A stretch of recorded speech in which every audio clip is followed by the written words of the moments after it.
So guys, hawak na natin yung bagong kalalabas lang na Nubia V80 Max. So, here are some of the specs na expect mo. 6,000 mAh sa may bypass.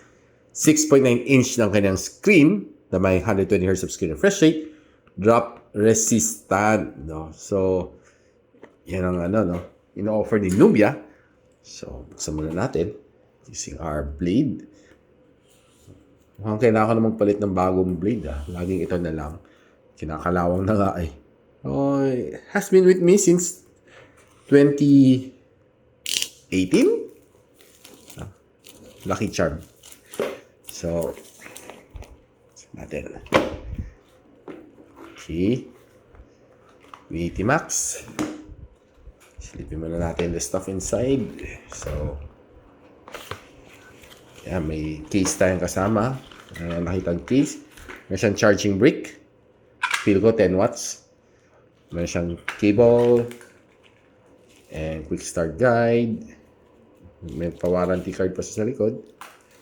And a jelly case. Wait, medyo matikas Clear case.